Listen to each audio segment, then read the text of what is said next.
ও তো বুকানা বাপ, কেমনে সুদে টাকা নিলে, কিস্তিতে টাকা নিলে, কেমনে কি করলে দুনিয়া আরো কামাই করা যায়, এটা না বুঝার কি আছে? বুঝে সবাই, কিন্তু কেউ আখেরাতের ভয়ে ছেড়ে দেয়, কেউ আখেরাতকে ভুলে দুনিয়ার নাফরমানিতে লেগে যায়। এই হলো তফাৎ, বুঝে না এমন না। তো আল্লাহ তাআলা বলেন, এবার দেখেন এই শেষ কথা, ওয়াইলুন ইয়াউমাইদিল লিল মুকাদ্দিবিন। আল্লাহ তাআলা বলেন সমস্ত মিথ্যাবাদী, নাফরমান, পাপী, তাদের জন্য কিয়ামতের দিন অনেক বেশি দুর্ভোগ, লাঞ্ছনা, আযাব। এই কথাইটা একটা জিনিস খেয়াল করেন, ওয়াইলুন ইয়াউমাইদিল লিল মুকাদ্দিবিন। আল্লাহ তাআলা বলেন মিথ্যাবাদীরা, ও আমার নাফরমান বান্দারা, ইয়াউমাইদিন, সেদিন কিয়ামতে তোমাদের জন্য খুব বেশি লাঞ্ছনা, আযাব অপেক্ষা করছে। এই কথাইটা এই সূরাটার মধ্যে মোট 50টা আয়াত। এই 50 আয়াতের মধ্যে 10টা আয়াত এই কথাইটা বারবার বলছে। এক কথা 10 বার বলছে আল্লাহ এই আয়াতে। ওয়াইলুন ইয়াউমাইদিল লিল মুকাদ্দিবিন, ওয়াইলুন ইয়াউমাইদিল লিল মুকাদ্দিবিন, ওয়াইলুন ইয়াউমাইদিল লিল মুকাদ্দিবিন, এই কথাইটা বলছে বারবার। মিথ্যাবাদী, নাফরমান, তোমাদের জন্য সেদিন দুর্ভোগ, দুর্ভোগ, দুর্ভোগ, দুর্ভোগ, লাঞ্ছনা, আযাব, আযাব। এখন দেখেন এইবার এই একটা সাংঘাতিক কথা শুনেন। আল্লাহ বলেন কুলু ওয়া তামাত্তাউ কালিলান ইন্নাকুম মুজরিমুন। এই যে আমরা দুনিয়াতে ইমানদার, নাফরমান, নেককার, পাপী সবাই খায়, দুনিয়া সবাই ভোগ করে না? কি বলেন না? ডাকলেও দুনিয়া খাইতেছে, না ডাকলেও দুনিয়া খাইতেছে। কাফের, বেঈমান, হিন্দু, বৌদ্ধ, নাস্তিক, মুরতাদ, বেনামাজি, বেহায়া, বেপর্দা, সুদখোর, ঘুষখোর, হারামখোর, জিনাখোর, বেবিচারী, মদখোর, নেশাখোর, গাঁজাখোর, ফুট্টাখোর, বাবাখোর, ডাইলখোর, ইয়াবাখোর, হারামখোর, সব বেঈমান খাইতেছে কিনা দুনিয়া? তো আল্লাহ তাআলা বলে কুলু ওয়া তামাত্তাউ কালিলান, এই নাফরমান, কিছু সময়ের জন্য দুনিয়ার মধ্যে খা, ভোগ কর, ইন্নাকুম মুজরিমুন, কিন্তু মনে রাখিস নাফরমান, তুই কিন্তু পাপী, আমি কিন্তু তোরে ছাড়বো না। কবরের প্রথম রাত থেকে হাসরের ময়দানে আমি দেখবি তুই বান্দা আমি কত কঠিন, কত কঠোর, তোরে আমি দেখাবো। ভাত খাইতে লইছে, খাও, ভাত খাইতে লইছ, খাও বান্দা, এখানে আটকামু না। এখানে আমি জানোয়াররাও আটকাই না, আমি জন্তু জানোয়াররাও খাইতে দেই, তোরে দিতাম না কেন বেটা, খা বেটা। কিন্তু ইন্নাকুম মুজরিমুন, মনে রাখো 7টা বাজে নাস্তা করতে বসছো, আল্লাহ যেন ডাক দিয়ে বলে বেঈমান খা, ঠিক আছে নাস্তা, কিন্তু মনে রাখিস ফজরের নামাজ পড়স নাই, আমি হিসাব রাখছি। রাত 10টা বাজে খাইতে বসছ বেঈমান, ঠিক আছে খা, কিন্তু মনে রাখিস এশার নামাজ পড়ো নাই। ঘর করলা, ফার্নিচার বানাইলা, ঠিক আছে থাকো, তো মনে রাখো এগুলো সুদের টাকা, এগুলা কাস্টমারের ঠকাইয়া, মিথ্যা বইলা, ওজনে কম দিয়া, ওই টাকা আমি জানি, আমি বান্দা দেখব। ওয়াইলুন ইয়াউমাইদিল লিল মুকাদ্দিবিন। আবার বলতেছে আল্লাহ, মিথ্যাবাদী, নাফরমান, তোমাদের জন্য বড় বেশি দুর্ভোগ, লাঞ্ছনা, আযাব, তোমাদের জন্য আযাব। এই জন্য আল্লাহ তাআলা বলছেন এটা। এরপরে আবার বলে দেখেন, ওয়া ইযা কিলা লাহুমুর কাউ লা ইয়ারকাউন। এই ছেলেরা তোমরা সবাই শোনো, আল্লাহ তাআলা আবারও বলতেছে সমস্ত মিথ্যাবাদী, নাফরমান, তোমাদের জন্য হাসরের ময়দানে কেন লাঞ্ছনা হবে? এর প্রধান কারণ ওয়া ইযা কিলা লাহুমুর কাউ লা ইয়ারকাউন, যখনই বলা হতো নামাজ পড়তে, যখনই বলা হতো রুকু করতে, যখনই বলা হতো সেজদা দিতে, লা ইয়ারকাউন, আল্লাহ তাআলা বলেন সে রুকু করে না, সেজদা দেয় না, নামাজ পড়ে না, নামাজ পড়ে না। সেটা হলো আমরা যারা মুসলমান এখানে বসা, আমরা যারা মুমিন, নিজেদেরকে চিনি, জানি যে আমরা মুসলমান, আমরা মুমিন। তো আমাদের কাছে আল্লাহ তাআলা সবচেয়ে গুরুত্বপূর্ণ একটি জিনিস চায়।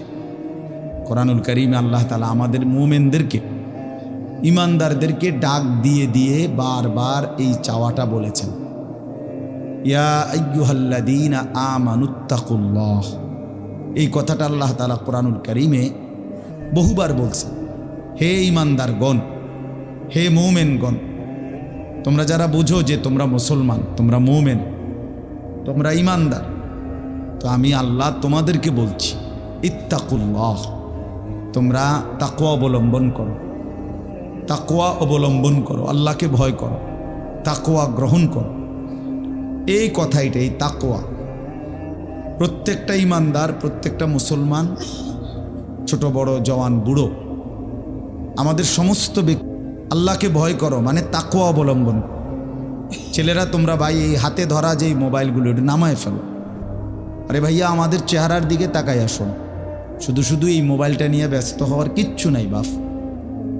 এতে এমনিতেই মোবাইলে অনেক বয়ান আছে অনর্থক। এটার দিকেই যদি পুরা তাকায়া থাকো তো তাইলে আলেমের দিকে তাকাইবা কেমন? এই জন্য দোস্ত এটা জরুরি বিষয়, এটা এতটুকু বোঝা উচিত, সবসময় মনে রাখা দরকার। সারাক্ষণ মোবাইল এটা নিয়ে ব্যস্ত থাকা এটা আসলে একটা অসভ্যতা ছাড়া আর কিচ্ছু না। এটা এত পাগল মানুষ হয় না। সামান্যতম বিবেক কাজ করা উচিত, বুদ্ধি বিবেচনা, নিজের আকল দেমাগ কাজ করা উচিত যে ভাই আমি কতক্ষণ। এক মানুষ বুঝি সারাদিন এটা নিয়ে থাকে, তাহলে আমাদেরকে আল্লাহ তাআলা কেন বানাই দেন? এই পৃথিবীতে আমরা আসলাম কেন? আমার জীবনের উদ্দেশ্যটা কি? ন্যূনতম আকল তো থাকা উচিত যে আমি আসলাম কেন, কে পাঠাইলেন আমারে, কেন পাঠাইলেন, কার কাছ থেকে আমি আসলাম, আমি যাব কোথায়। প্রতিনিয়ত মানুষগুলো যে মারা যায় ওরা যাচ্ছে কোথায়, কি হবে তাদের? এই সামান্যতম বুদ্ধি দিমাগ একটা প্রাপ্তবয়স্ক ছেলে, তোমরা কারো বয়স 14 বছর, কারো 16 বছর, কারো 18 বছর, এ তো পরিণত বয়স, মানে পরিপক্ক বয়স। ওয়ালাম্মা বালাগা আশুদ্দা, একেবারে পূর্ণ শক্তির টাইম। কোরআন শরীফে আল্লাহ তাআলা মানুষের হায়াতকে 3টা ভাগে ভাগ করছে। একটা হলো জন্মের পরবর্তী শিশুকাল, আরেকটা হলো যৌবনকাল, আরেকটা হলো বৃদ্ধকাল। এই 3টার মধ্যে আল্লাহ তাআলা নিজেই বলছেন শিশুকাল এবং বৃদ্ধকাল দুইটাই দুর্বল, দফ।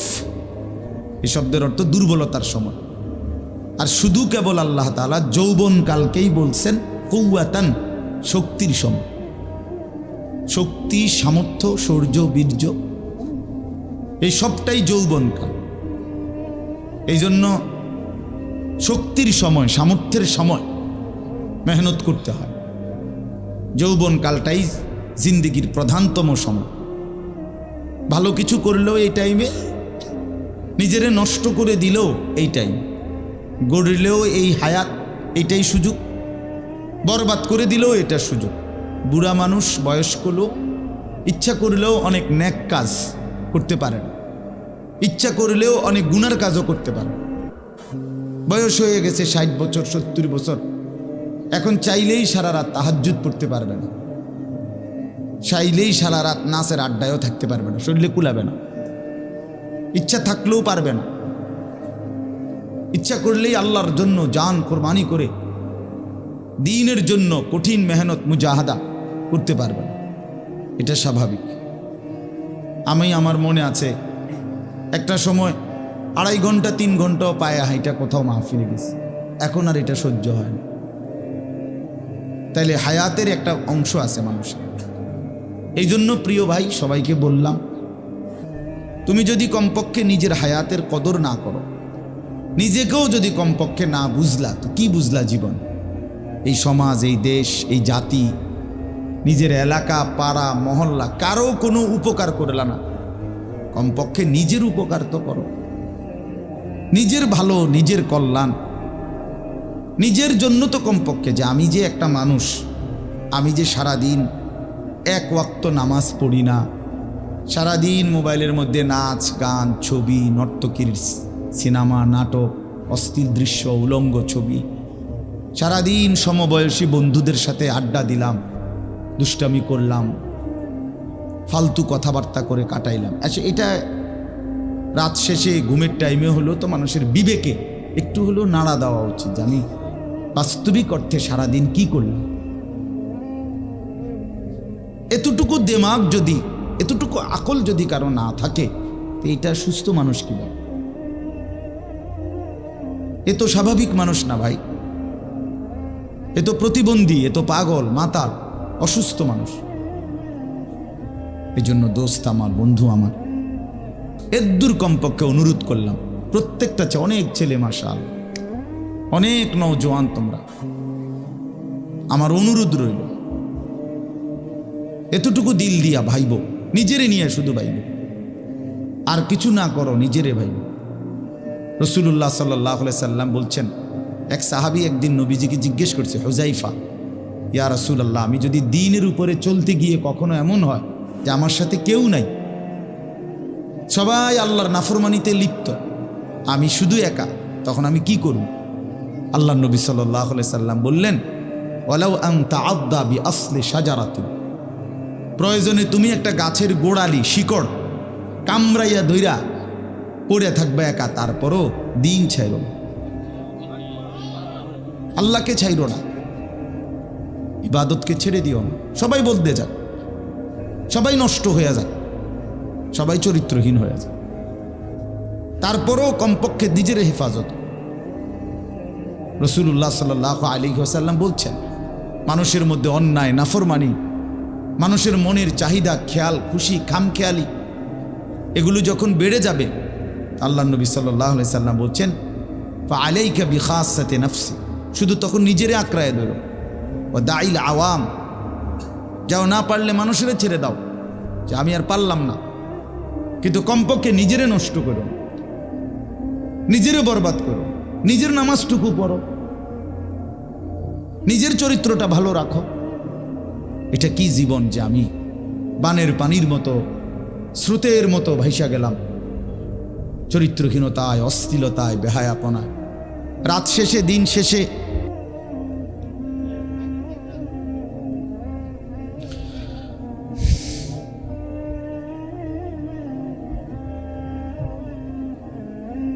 লা হাওলা ওয়ালা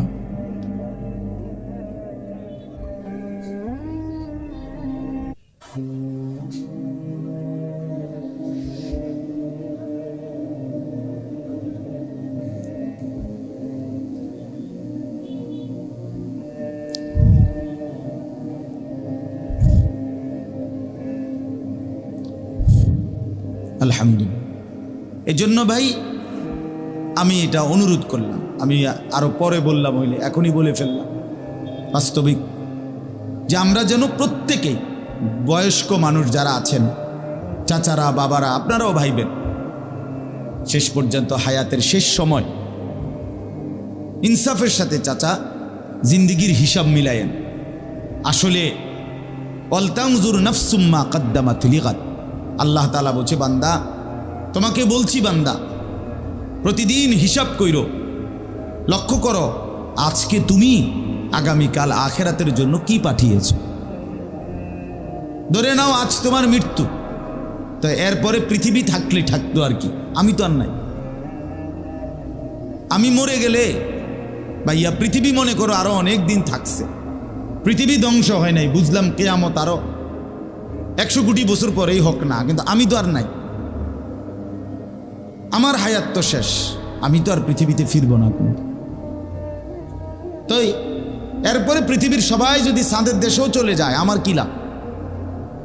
এরপরে মানুষ সব যদি স্বর্ণের বাড়িতেও থাকে, আমার কি ফায়দা?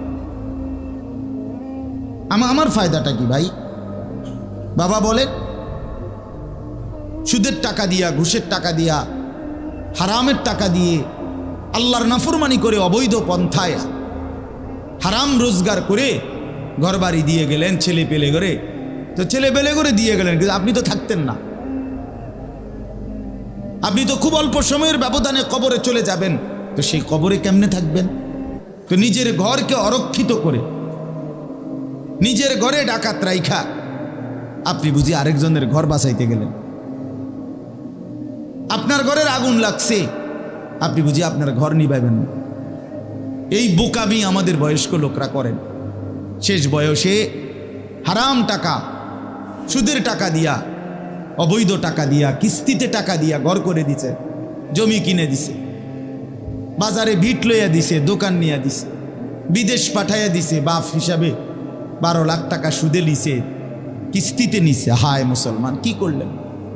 ওই বিদেশ যাইতে যাইতে যদি আপনি মরে যান,